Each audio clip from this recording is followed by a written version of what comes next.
Voici une question dont la réponse va dépasser notre compréhension naturelle. Devons-nous ajouter quelque chose à l'œuvre de Dieu si nous voulons être sauvés?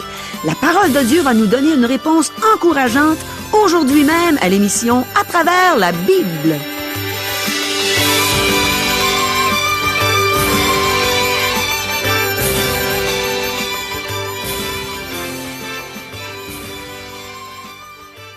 Chers auditeurs, pour en savoir davantage sur le contenu de cette émission, vous pouvez contacter en tout temps Radio Espoir via Internet à www.radioespoir.ca ou par téléphone, sans frais, au 1-877-l'Espoir, 1-877-537-7647.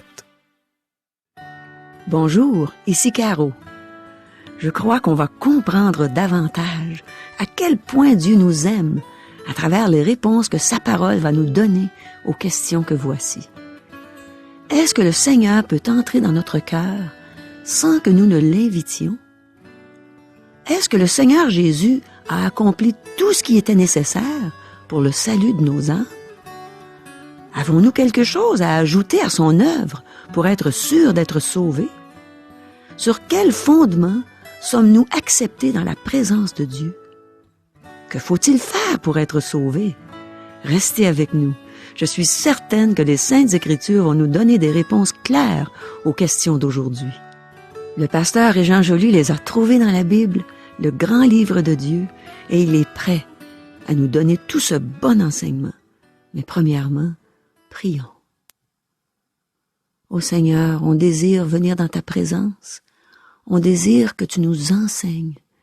On veut que nos cœurs soient touchés aujourd'hui par ta parole, transformés grâce à toi, grâce à ton amour. Amen. À toi, Régent. Merci, Caro. À la dernière émission, nous avons vu que Naomi a conseillé à Ruth de réclamer ses droits et de demander à Boaz d'exercer son droit de rachat.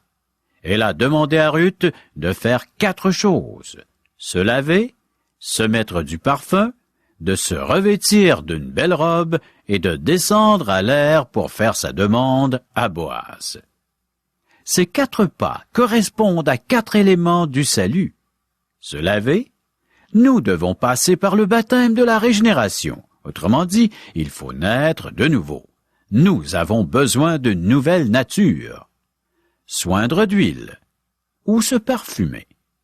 Il nous faut l'onction du Saint-Esprit, car seul celui-ci peut nous enseigner les choses de Dieu. Se revêtir, nous avons besoin d'un vêtement de justice non souillé. Nous avons besoin que le Seigneur Jésus nous revête de sa justice, car la nôtre est souillée et nous ne pouvons pas venir en présence de Dieu avec celle-ci. Descendre dans l'air. Il faut demander au Seigneur Jésus de nous sauver, de devenir notre sauveur personnel, tout comme Ruth a dû demander à Boaz d'exercer son droit de rachat.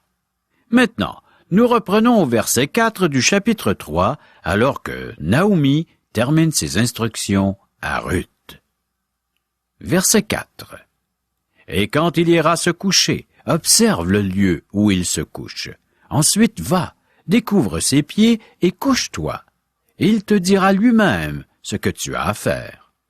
Mes amis, tout comme Ruth ira vers Boaz, de même nous devons venir à notre Rédempteur, à celui qui a le droit de rachat pour nos péchés, à Jésus-Christ. Celui-ci ne nous sauvera pas sans que nous l'invitions à le faire. Il nous faut une foi active qui invitera le Seigneur Jésus à entrer dans notre cœur. Nous ne pouvons nous tenir sur le côté et simplement admirer la belle doctrine tout en l'approuvant d'un signe de tête. Il faut personnellement inviter le Seigneur Jésus dans votre cœur.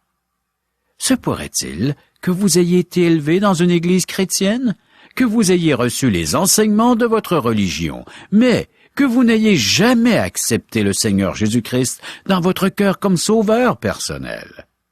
Appartenir à une religion ne sauve pas, mais c'est plutôt appartenir au Seigneur Jésus-Christ, avoir été racheté par lui. Et cela se passe entre Dieu et vous. C'est une décision personnelle. Versets 5 et 6. Elle lui répondit, je ferai tout ce que tu as dit. » Elle descendit à l'air et fit tout ce qu'avait ordonné sa belle-mère. Notez qu'il n'y a rien qui est répréhensible dans ce que Naomi a demandé à Ruth de faire. Si nous ne connaissons pas le contexte culturel, nous pourrions penser ce que Ruth fait est un mauvais témoignage. Visiter un homme la nuit ne devrait pas se faire. Premièrement, Naomi n'aurait pas demandé à Ruth de faire une chose répréhensible. Ruth devait demander à Boaz d'exercer son droit de rachat, et l'aire de vannage était un endroit public. Les moissonneurs s'y trouvaient avec leur famille. En fait, Naomi dit à Ruth, lorsqu'ils auront terminé de vanner le grain, qu'ils auront mangé, et qu'ils auront terminé leur temps de prière et d'adoration, ils se coucheront autour de l'aire, la tête à la circonférence et les pieds vers l'extérieur. Vas-y, et mets tes pieds vers ses pieds, et tire son manteau sur tes pieds. Boaz te dira quoi faire.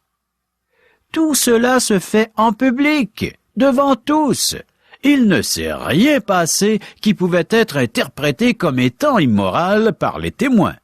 Si nous pensons que cela regarde mal, c'est que nous ne connaissons pas les traditions entourant le vannage du grain. Versets 7 et 8. Boaz mangea et but, et son cœur était joyeux. Il alla se coucher à l'extrémité d'un tas de gerbes. Ruth vint alors tout doucement, découvrit ses pieds et se coucha. Au milieu de la nuit, cet homme eut une frayeur. Il se pencha, et voici, une femme était couchée à ses pieds. Ruth tira le manteau de Boaz, et celui-ci dut sentir la fraîcheur. Il s'est réveillé, et il s'est aperçu qu'il y avait une femme à ses pieds. Verset 9. Il dit, « Qui es-tu? » Elle répondit, « Je suis Ruth, ta servante.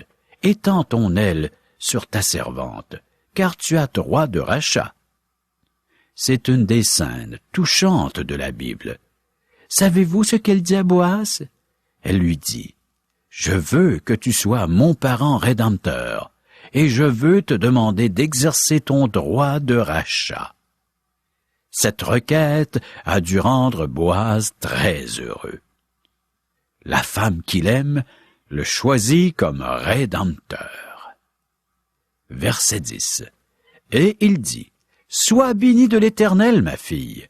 Ce dernier trait témoigne encore plus en ta faveur que le premier, car tu n'as pas recherché des jeunes gens, pauvres ou riches. » Autrement dit, il a dit, « Lorsque tu es venu ici, il était évident que tu n'étais pas à la chasse au mari. » Ruth avait gardé sa place, mais maintenant elle demande à Boaz d'exercer son droit de rachat, et elle n'a pas besoin de lui tirer les oreilles pour qu'il le fasse.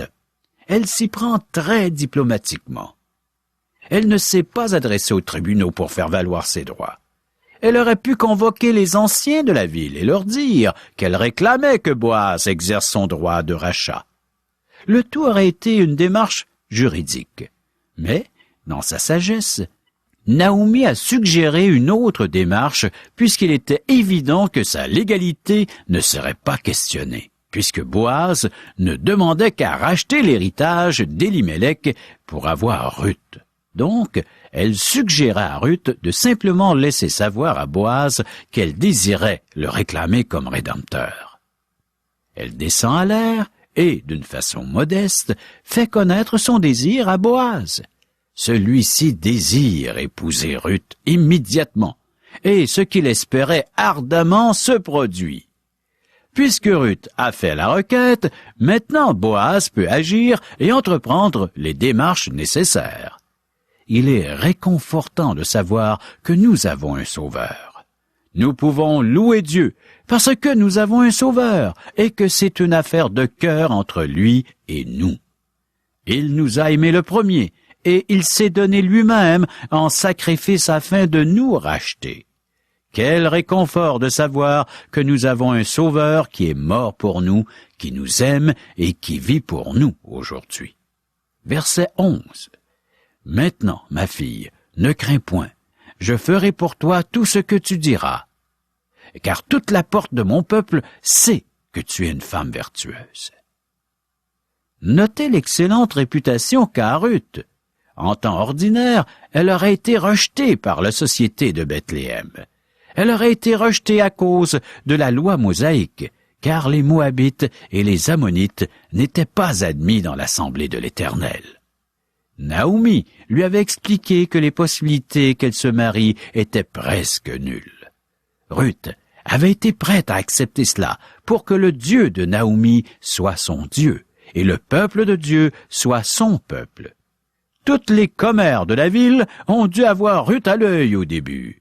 Elles ont dû croire que Ruth essaierait de mettre le grappin sur un des jeunes hommes de la ville, mais ce ne fut pas le cas. Elle s'est forgée une réputation de femme vertueuse.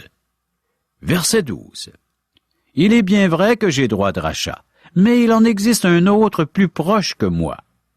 Boaz avait déjà commencé à faire ses devoirs et il savait qu'une autre personne avait priorité sur lui pour le droit de rachat.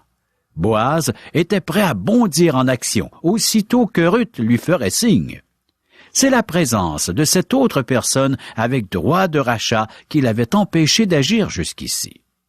Cet homme était peut-être plus riche que Boaz.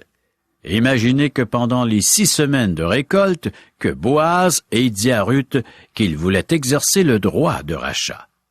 Elle aurait pu répondre « Je suis flatté et honoré, mais il y a une autre personne qui a droit de rachat. Je pense que c'est elle que je vais demander, car elle est plus riche que toi. » Boaz se serait trouvé dans une situation malheureuse. C'est pourquoi il a dû attendre un signe de Ruth avant de faire quoi que ce soit. Il est probable que cet autre homme, avec droit de rachat, était un frère d'Élimélec, le mari de Naomi, alors que Boaz était un cousin du premier mari de Ruth. Verset 13. Passe ici la nuit, et demain, s'il veut user envers toi du droit de rachat à la bonne heure, qu'il le fasse. Mais s'il ne lui plaît pas d'en user envers toi, j'en userai moi. L'Éternel est vivant. Reste couché jusqu'au matin. Boaz ne sait pas exactement ce qu'il fera si l'autre parent veut exercer son droit de rachat. Cependant, il a une stratégie et il espère qu'elle fonctionnera. Le plus proche parent du défunt a la priorité pour acheter la propriété de Ruth, car c'est elle qui héritera de la terre de son mari. Boaz invite Ruth à passer la nuit à l'air, car les routes étaient dangereuses la nuit. Il se soucie de la sécurité de Ruth. Verset 14. Elle resta couchée à ses pieds jusqu'au matin, et elle se leva avant qu'on puisse se reconnaître l'un l'autre. Boaz dit, « Qu'on ne sache pas qu'une femme est entrée dans l'air. » Boaz ne désirait pas que le plus proche parent, avec droit de rachat, apprenne que Ruth avait choisi Boaz. En effet, s'il avait désiré épouser Ruth, il aurait immédiatement tassé Boaz. Donc, Boaz veut l'initiative pour régler cette affaire. Versets 15 et 16. Et il ajouta, « Donne le manteau qui est sur toi, et tiens-le. » Elle le tint, et il mesura 6 mesures d'orge qu'il chargea sur elle. Puis, il rentra dans la ville. Ruth revint auprès de sa belle-mère, et Naomi dit, « Est-ce toi, ma fille? » Ruth lui raconta tout ce que cet homme avait fait pour elle. Boaz fit un don très généreux à Ruth. C'était l'équivalent d'une semaine de salaire à l'époque. Naomi devait avoir hâte de recevoir des nouvelles. Ruth devait avoir une certaine réticence à approcher Boaz. Naomi a peut-être dû la pousser vers la porte. Donc, Naomi n'a pas dû dormir beaucoup, étant attentive au moindre bruit.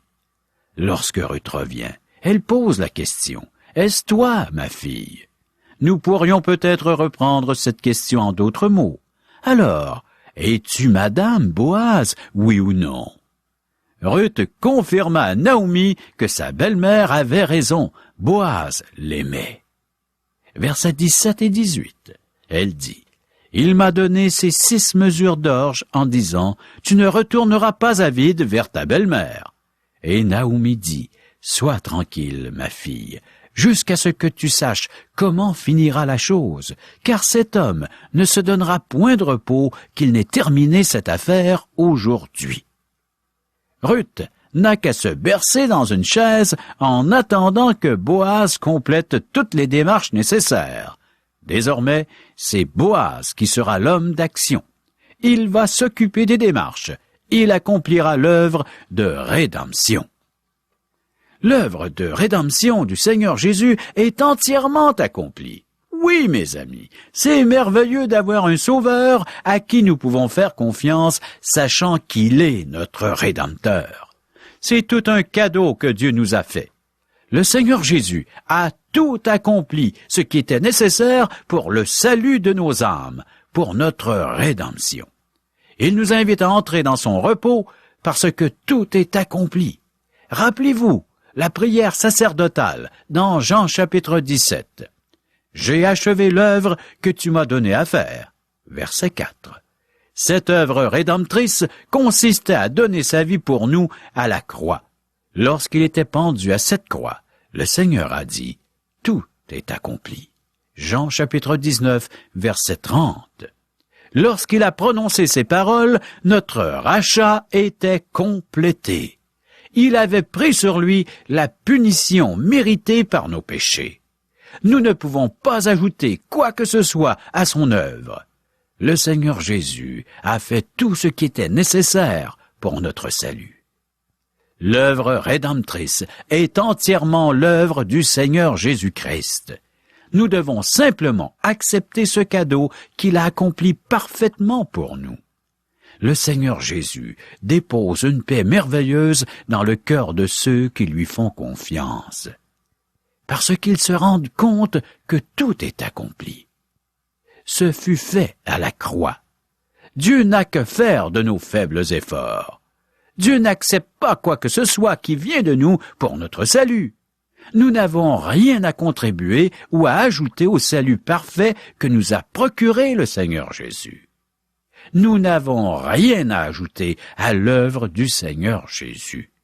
Premièrement, vous et moi sommes en faillite spirituelle et nous n'avons rien à contribuer à notre salut. Nous devons venir à Jésus-Christ et accepter son merveilleux cadeau. C'est pour cette raison que la croix est un scandale pour certaines personnes. L'apôtre Paul a parlé dans l'Épître aux Galates en disant « Le scandale de la croix a donc disparu ». Galates, chapitre 5, verset 11. De nombreuses personnes croient qu'elles vont aller au ciel parce qu'elles sont bonnes, parce qu'elles ont fait de bonnes œuvres, parce qu'elles viennent d'une famille chrétienne, parce qu'elles sont membres d'une église. Être membre d'une confession religieuse ne signifie pas que vous êtes sauvé. Dieu ne vous accepte pas parce que vous êtes inscrit dans les registres d'une confession religieuse ou d'une église indépendante. Dieu n'accepte pas aucun des efforts que nous pourrions faire pour aller au ciel. L'œuvre de la rédemption est entièrement et totalement l'œuvre du Seigneur Jésus. Il fut pendu à la croix comme fils de l'homme. Et comme Moïse éleva le serpent dans le désert, il faut de même que le Fils de l'homme soit élevé afin que quiconque croit en lui ait la vie éternelle. Jean chapitre 3, versets 14 et 15. Nous sommes acceptés en présence de Dieu sur le fondement de l'œuvre de Jésus-Christ à la croix. C'est pourquoi il est venu sur terre il y a plus de 2000 ans.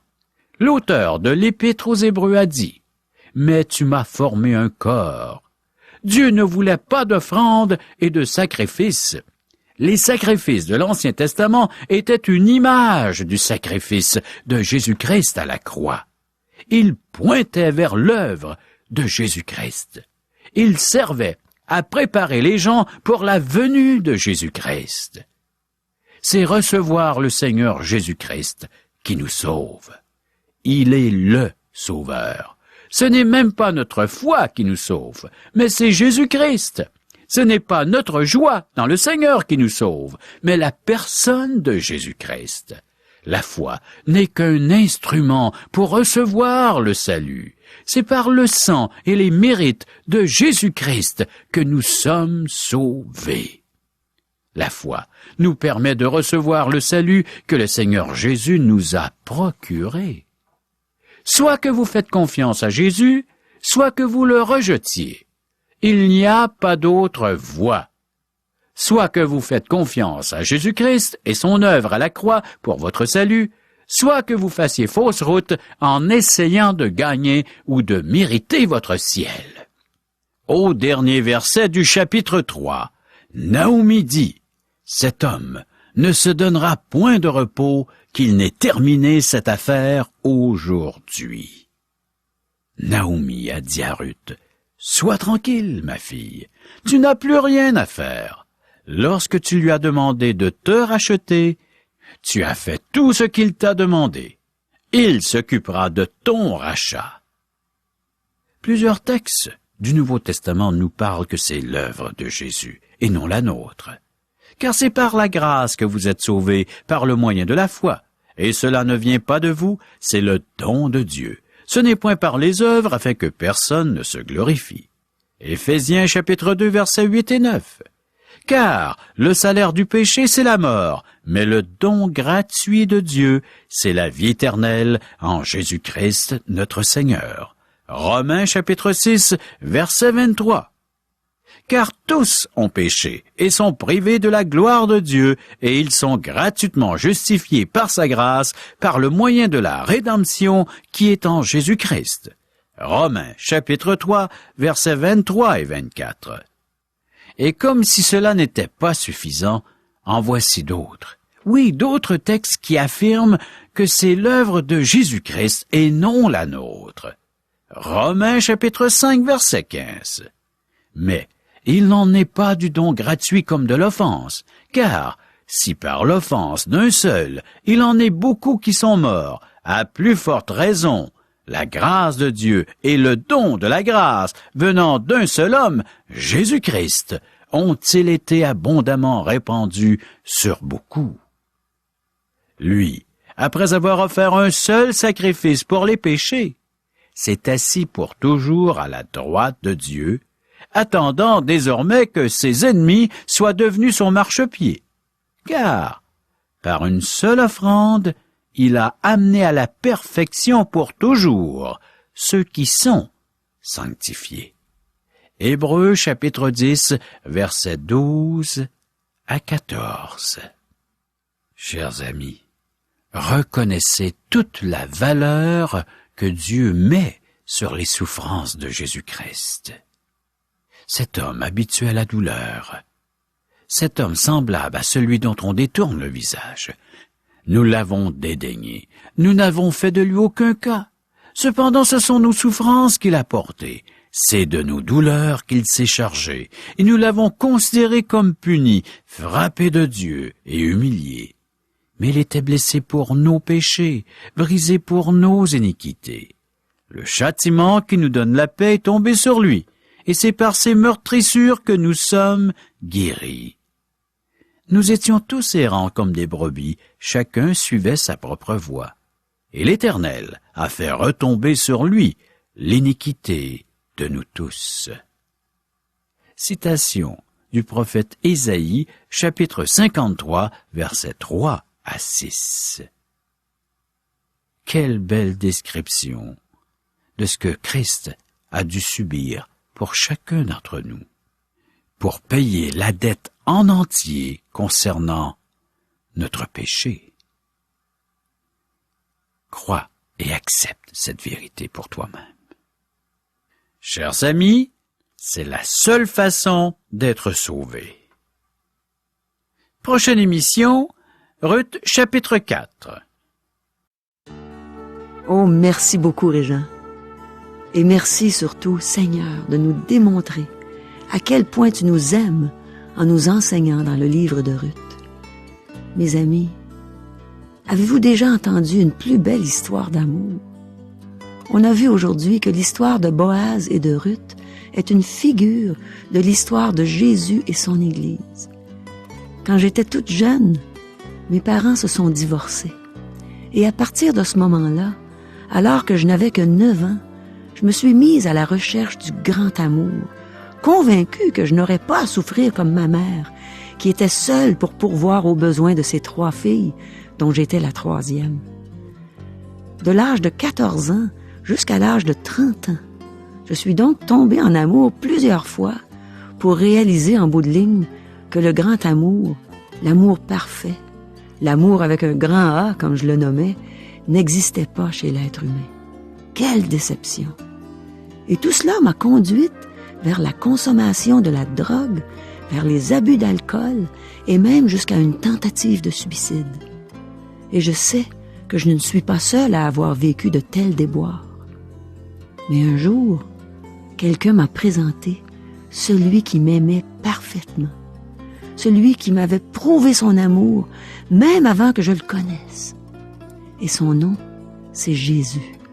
Ce Jésus merveilleux, le Fils de Dieu, Dieu qui s'est fait homme dans le but de venir m'arracher au châtiment éternel que je méritais pour mes péchés. Quand j'ai appris qu'il était mort sur la croix pour payer ma rançon, quand j'ai réalisé que c'était pour moi qu'il avait tant souffert, j'ai vu à quel point il m'aimait. J'ai immédiatement demandé à la personne qui m'annonçait cette bonne nouvelle ce que je devais faire pour être sûre d'aller au ciel, pour passer l'éternité avec Jésus. Et elle m'a dit, premièrement, Caro, il faut que tu reconnaisses que tu es une pécheresse perdue. Et dans mon orgueil, j'ai immédiatement riposté en disant, je fais pas ça, moi, des péchés. Mais aussitôt après, je me suis sentie coupable d'avoir dit ça. C'est l'Esprit de Dieu qui était en train de me convaincre de pécher, comme c'est écrit dans la parole de Dieu. Cette constatation du péché dans ma vie m'a ensuite amené à me repentir, à demander au Seigneur de me pardonner, de me sauver. Et il l'a fait immédiatement. Dieu le sait quand on lui demande quelque chose sincèrement. Et il nous dit, demandez et vous recevrez. Je reconnaissais que Jésus était mort sur la croix pour moi, personnellement. Quel amour il a eu pour moi! Et ce qui est merveilleux, mon ami, c'est qu'il a ce même amour pour toi. Cet amour parfait qui l'a conduit à la torture, à la mort de la croix. Crois-tu en Jésus? Reconnais-tu que tu es un pécheur, une pécheresse perdue? Régent a mentionné, il y a quelques minutes, que même si tu es une bonne personne, même si tu fais beaucoup de bonnes œuvres, même si tu viens d'une famille chrétienne, même si tu es membre d'une église, tu n'es pas nécessairement sauvé pour autant. Il a aussi mentionné que ce n'est pas même notre foi qui nous sauve, mais c'est Jésus-Christ. La foi n'est qu'un instrument pour recevoir le salut. Alors demande à Jésus de te sauver.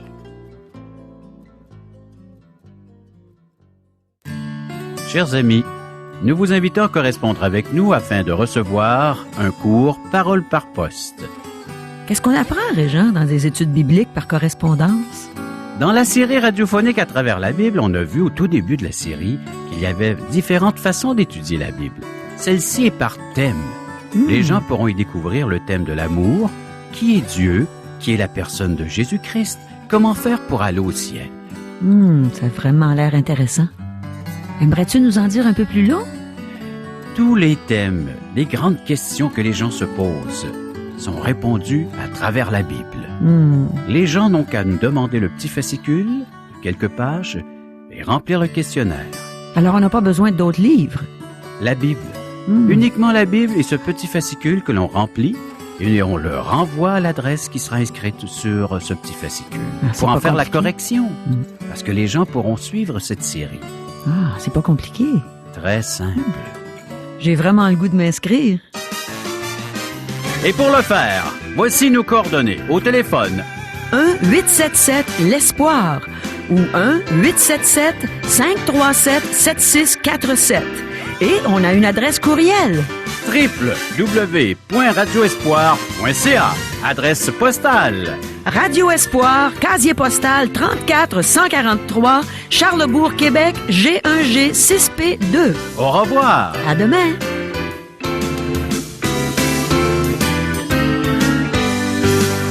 Cette émission vous a été présentée par Radio Espoir.